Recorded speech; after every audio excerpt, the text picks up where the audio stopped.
Corduroy by Don Freeman, read by Nana.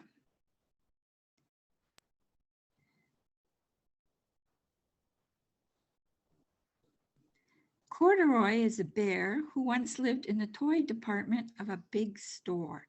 Day after day, he waited with all the other animals and dolls for somebody to come along and take him home. The store was always filled with shoppers buying all sorts of things, but no one ever seemed to want a small bear in green overalls. Then one morning, a little girl stopped and looked straight into Corduroy's bright eyes. "Oh, Mommy," she said, "look, there's the very bear I've always wanted." "Not today, dear," her mother sighed. "I've spent too much already. Besides, he doesn't look new. He's lost the button to one of his shoulder straps." Corduroy watched them sadly as they walked away. "I didn't know I'd lost a button," he said to himself. "Tonight I'll go and see if I can find it." Late that evening, when all the shoppers had gone and the doors were shut and locked, Corduroy climbed carefully down from his shelf and began searching everywhere on the floor for his lost button. Suddenly, he felt the floor moving under him. Quite by accident, he had stepped onto an escalator, and up he went. Could this be a mountain, he wondered? I think I've always wanted to climb a mountain. He stepped off the escalator as it reached the next floor, and there before his eyes was a most amazing sight.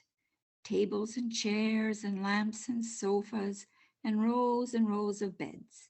"This must be a palace," Corduroy gasped. "I guess I've always wanted to live in a palace."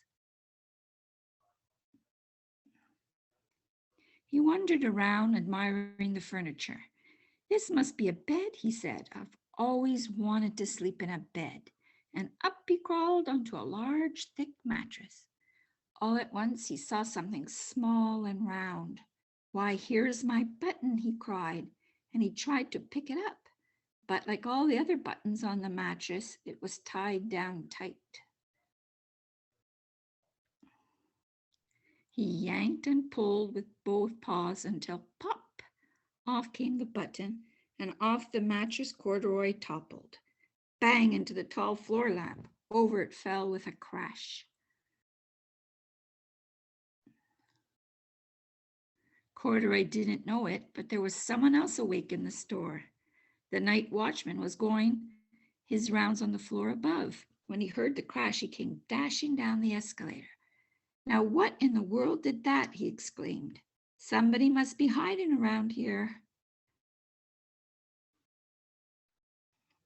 He flashed his light under and over sofas and beds until he came to the biggest bed of all.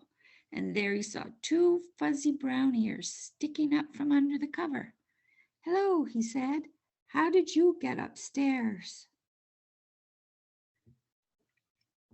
The watchman tucked Corduroy under his arm and carried him back down the escalator and set him on the shelf in the toy department with the other animals and dolls. Corduroy was just waking up when the first customers came into the store in the morning, and there, looking at him with a wide, warm smile, was the same little girl he'd seen only the day before. "I'm Lisa," she said, "and you're going to be my very own bear. Last night I counted what I saved in my piggy bank, and my mother said I could bring you home." "Shall I put him in a box for you?" the saleslady asked. "Oh, no, thank you," Lisa answered, and she carried Corduroy home in her arms. She ran all the way up 4 flights of stairs into her family's apartment and straight to her own room. Corduroy blinked.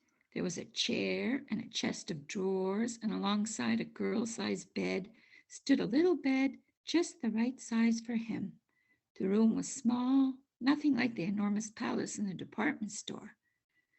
"This must be home," he said. "I know I've always wanted a home." Lisa sat down with Corduroy on her lap and began to sew a button on his overalls. I like you the way you are, she said, but you'll be more comfortable with your shoulder strap fastened. You must be a friend, said Corduroy. I've always wanted a friend. Me too, said Lisa, and gave him a big hug.